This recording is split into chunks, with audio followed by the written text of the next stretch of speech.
What's up? It's time for our final match here at Pro League 2016 Day 1. Our first ace match of the season. It is Zest against Bravo. Really big surprise there. Pretty sure Stork and the rest of the Samsung Galaxy team have devised a plan for this ace match. So yeah, this is an interesting pick because I just did not expect Bravo to be selected. Ahead of other players like Reality and Journey, who've shown that their ability to win, doing really well. And as we see the predictions here, Costa Che and Yude Hyun going for Bravo, myself, Kanada, and you going for Zest, safer pick here. So I guess that Bravo has something in there. Do I want to see Bravo win? Yeah, that would be cool. But I mean, do I think he can take on Zest? I mean, Zest was winning in that game, by the way. He messed up there at the very end, but I mean, Zest really exhibits a deep understanding. So I feel like, KT really just, I guess, going for the most basic move of, all right, send out Zest, send out the muscle, and let's do this. But, Samsung Galaxy, they may have a trick up their sleeve. Anyways, our game is ready to go. Our final map will be Dusk Towers. I'm Tasteless, with me is GTR, and this is our last match in tonight's Pro League.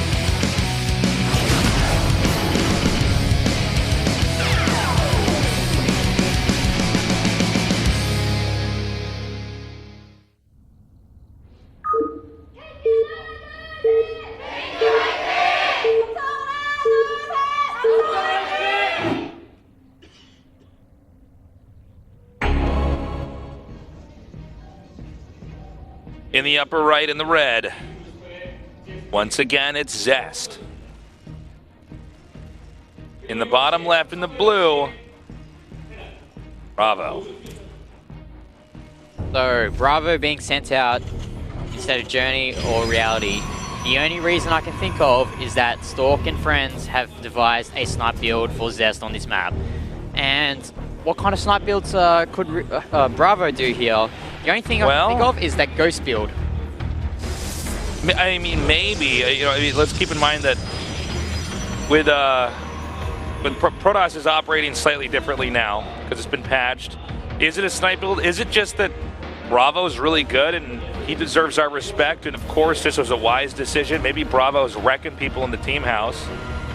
Well, we just have to see how this game flows as early scout from Zest, actually, checking those proxy areas. Actually, no, he's just scouting straight forward, actually. Well, I think he just wants to get inside and see, okay, is there anything weird going on here? Because even if you don't check the proxy locations, if you get in there and don't see anything in the main, then you go, okay, well, maybe he's hiding something somewhere. I got to play on the defense. As we see, pretty standard build so far from both players. Bravo going for that gas with that barracks, gets that early Reaper, and Zest here getting that Nexus after that sub next call. And it seems that Bravo, it's a different race, but same idea. It gets the most basic tech out and has a Reaper, so you can poke and scout, defend yourself if you need to, and then he gets his own command center. As we see here, Zest getting that second gas, definitely wants to saturate that as soon as possible. And not really much to say so far in this match. Very stock stand from both players. Yeah, so far so good. Reaper now headed out. And we'll see what exactly he can scout. We do have adept play. Not too shocking. Although we don't know how long he's going to stay on adepts. I mean, there was a period in time where Protoss would just keep cranking these out and really put on the pressure. But it seems like this is a much more middle-of-the-road build as he's getting his robotics facility here as well. So he definitely wants to get those observers out, as we'll see how much damage this Reaper does. Ooh, nearly gets that probe, but a really nice job there from Bravo. And I think this Adept should be able to get this last one. Is he going to try to hop back up? No, this Adept's going to catch up. Nicely done. Already Zest off to a good start. That Reaper, pretty important. Obviously you want to scout it and see what's going on, but you do need to stay outside and monitor the movements there for Protoss to see if he's going to leave or anything else. From here we have a Twilight Council coming up.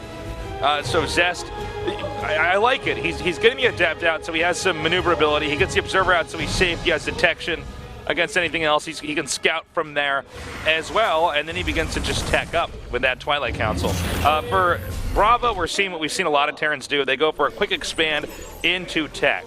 And that usually means, all right, we're going to get our factory, get our starport up, and try to play a defensive game, at least for the next few minutes, as it's, not uncommon for Protoss to throw something at the Terran. Ooh, we see the Cyclone upgrade there with that increased lock-on damage. So I think Bravo has devised this strategy. You note at the expansion at the back there from Bravo, he's only mining from that gas base, so the gas geyser rather. So it looks like he's focusing his efforts on getting that Cyclone up. Any adept shenanigans with the War Prism that Zest brings out, Bravo can easily defend from that. So we'll see how effective this upgrade does for Bravo in this game. Okay, now if he's got the timing of this right, he should know. Yeah, this is not uncommon for Protoss to get this Observer and send it out. So a lot of good Terrans are just ready. And you can see that exact moment when it's going to come in, and they just jump right on top of it and gun it down. From here, we have Stalkers being made, because after this little phase of the game here, it's actually Terran's turn quite often to start harassing the Protoss. As we see, those Liberators are being built there from the starport of Bravo, so it looks like you definitely need those Blink Stalkers to catch the Liberators off guard in this matchup, as after that Liberator, we do see a Medivac, and Zest sees that Liberator, so he knows what's up. All right, Blink's on the way. More Stalkers coming in here now. And one of the goals a lot of times for Terran at this part, for Protoss at this part of the game, is to wait for the Terran to come in, and then you try to blink on top of that attack and shut it down. In the last few weeks of Legacy of the Void casts, we've seen Terrans and Protosses both beat each other up pretty hard with drops. So it seems like the current meta with two conservative players is to stay back and wait and try to absorb that initial blow. So we have the Liberator coming up here now. We'll see it deploy, and we'll see how many probes it can take out. There we go. Oh, there's the blink Beautiful as well. play. Now he blinks right on top of that, making quick work of that. I mean, really kind of making the fool out of Bravo. It looks like Bravo is looking to move out here with these Cyclones and Marines. Looks like he's just going to pump. He's actually going to get a siege tank from this factory. So looks like he just wants that to do some sort of timing push here with Cyclones, tanks, and Marines. I'm a little bit worried because Protoss should know this is coming. Maybe I spoke too soon. He's already moving out here. I would have thought he would. Okay, he's coming out. Now remember, he's got blink, so he can attack forward and then blink away if things get too dicey. The tank's being sieged up as well, but nicely done. Not the optimal position there. Luckily for Stess, he needed to blink out. Oh, nice lock-ons as well. Yeah, that was smart. And I also like the splitting there for Zest, sending half the Stalkers back to hit that, the ones that weren't targeted, to mess with the AI there. Oh, snipes that Observer as well. Really nice. Oh, that could have been close. Could have been close, but unfortunately for Zest, didn't have that blink up in time to snipe that Medivac. That would have been a huge win for Zest there if he got that. It does seem like he wants to actually warp in for a counterattack over here. Note Bravo playing pretty safe, actually. He's going to go ahead and head back home. Zest did a good job of buying time on the map. Bravo is actually doing a really nice job with these Cyclones, doing the damage that they needed to do. As oh, that Warp Prism, such a risky position. Now, you know what? Actually, Zest might be able to do a warp in right over there and actually hit into this. We'll see how this goes. Oh, Bravo so lazy, man. Blinks on top. The Medivac goes down. The Cyclone goes down. Lose that Medivac. Well. Oh, that might actually just do it. Yeah. Oh my God. This is a rough moment because, you know, I was saying Zest seems like the obvious choice. Maybe Bravo has something up their sleeve, but this may be a big mistake here, KT. Oh, man. Now, obviously, he just stays out of range there. And he could probably do another warp in here on the high ground, on the low ground, even if he wants to, as he continues to blink back here. 19, 20, 21 drones, SCVs, excuse me, have been picked off. Yeah, that was like, I have no idea what Bravo just sat there. That was the worst position he could have been in, especially with these blink stalkers. You know what's shocking about it is that he didn't have to be out there. He could have been back at his base, and the fact that he knew that observers were going to be out. Oh my God, he barely saves that. Bravo still not feeling too good in his own base here. And Zest knowing that he has the lead right now takes, oh my God, that is a lot of gateways. And he's just going to keep him on two bases for as long as possible. Try to get SCVs to pull off here. You can really see the difference between the Siege Tank and the Liberator in this moment, where the Liberator you can always kind of step away from and engage into later. But, Bravo's in a really tough spot right now because, as you mentioned, Zest can just camp at this ramp and stop him from taking that third base.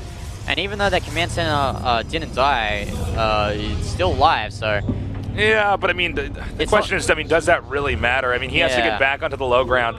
Now, although he does have Liberators and can probably get up a decent-looking setup at his third base, I think that the numbers are going to start to get out of control here for Zest, where he should be able to just dive on top of that with the Stalkers, shoot down those Liberators, then send in his whatever else he's got. Yeah, I think it's going to get to a point where Zest just has a critical mass of Stalkers, and he's even adding Archons to these mix as well for splash damage. Yeah, and that's completely fine. Yeah. The Archons, you know, when the infantry's bunched up like this, I mean, it's definitely something you can take on. As we see here, Bravo trying to get back into the game. Here's a medevac drop with a couple of Widow Mines, but Zest nicely placed pylon, scouts that out, gets the Stalkers warped in at that third base. Kind of a depressing moment here. I mean, Terran can't really, I guess you could turn around, but I mean, what are you going to get done with that? Scans now down here as he's trying to just track the patterns of where his opponent's moving. And as you can see here already, yeah, there's just no way to get in there. There is just no way. There's no way. He might as well right-click that observer just on that. As Bravo just scanning the army of Zest right now. And it looks like with the Kikasa shells just being finally completed from Bravo, sees this as an opportunity to move up a bit, and as a result, Zest has to move back. Okay, problem though is that it's 170 supply here. So we have the remaining army. I mean, at this point in time, even if he did get Widow Mines over at the mineral patches, I think Protoss just gathers everything up and goes for it. And looks like that's what we're going to be seeing here now as well. Should have some Guardian Shields come down with this, and maybe 1 or 2 Force Fields in the necessary places. He's getting a nice arc out here so that his army will flow together as they try to come in. And here comes the attack of Zest. Blinks back, lets those Zealots take that damage from those Marines and Marauders. And I think this is just too much of Zest. Yeah, he's doing actually an okay job getting these Liberators, but as far as the ground army goes, it's not enough. I'm almost wondering if it would have been wiser for him to blink forward with some of the Stalkers. Yep. There, he blinked back, and actually the Stalkers weren't doing that much damage when the Zealots actually came in. This does actually highlight the strength. To be frank, guys, I think I was in the same boat as some of you guys. I thought that for sure he would actually be able to break them with that much supply, but you can see if you don't kill the Liberators immediately, with that damage adds up. The damage just adds up too quickly. We're seeing massive warping here from Zest with those Zealots and Dark Templar as well. So those mules, the energy could have been used on mules, has to go to scanned, and Zest is doing a nice job. Oh my God, they're just not attacking. We see stop position micro here, making it a little bit harder to get the infantry that's up over here. But the DTs and Zealots continue to spill forward. We should have another warp-in over here. Oh, if we could have a warp-in, I don't see a pylon or anything. Kind of crummy control here by Zest, but at the end of the day, it's not exactly like Bravo's getting more ahead. At this point, I think Zest is pretty content with where he is right now in the game. He's done a lot of damage to Bravo. He can take his 5th base up. There's a Ghost Academy as well, but that's not really going to do anything at this point because Zest has so much units. You know, he could even warp in Stalkers back there and hit those Liberators from behind, as funny as that sounds. Oh, all right, here we go. In as well. Takes out those Liberators as well. Those Widow Mines, they don't actually get much of a pot shot on those Stalkers, and it's going to be really tough for Bravo. Yeah, I think Bravo's done. It did really show that the strength of Liberators, man. When Terran's behind, they can hold on for quite a while with Liberators, but unfortunately, Bravo made too many mistakes there in the middle of the map that allowed Zest to get into a position that was just too strong. For sure. Zest is just taunting Bravo right now, morphing those Archons from those High Templar and Templar Tech in general. And this Dark Templar might just waltz into the base and just annoy Bravo even more. We'll see how things go. Well, he's trying to push Protoss back out here. I'm not sure if it's going to work. Another drop in over here. These Archons going to do a lot of splash damage. Additional warp-ins coming in. I mean, that's going to be it. GG. Zest has done it. Zest redeems himself, losing against Deer in his entry match, and proving that the decision to send that Bravo might have been the wrong one for Samsung. Yeah, it seemed a bit questionable. I mean, I never want to be too judgmental of these guys. The Zest move is just not surprising, right? I mean, if you had to pick somebody and you look at the lineup of available players, you'd probably say, yeah, you know, why not? Let's take Zest here. Bravo, that was interesting, but he did not perform, unfortunately. Yep, so KT takes out their first game in a really close series actually against Samsung Galaxy. Honestly, this series was much closer than it than I thought it would be. Highlight game for me was definitely TY versus Solo though. That was sick. Yeah, that was I think my favorite game. That and Deer vs. Zest was a lot of fun as well. Yeah, so definitely recommend this series to your friends out there that haven't watched the VODs yet. And yeah, that does it for today's day of Pro League. Our first day of Pro League. Yes, so really nice games there between KT Rollstar and Samsung Galaxy. Yeah. As we see the results here right now, Journey taking a win over Lucera, TY taking a win over Solar, Deer taking a win over Zest, Stat taking a win over Reality, and in the ace match, Zest making up for his loss against Deer, beating Bravo. Great plays there. I really like that build, by the way, from Zest. I actually feel like I learned a lot with that. Just the way he techs very gently, very gradually.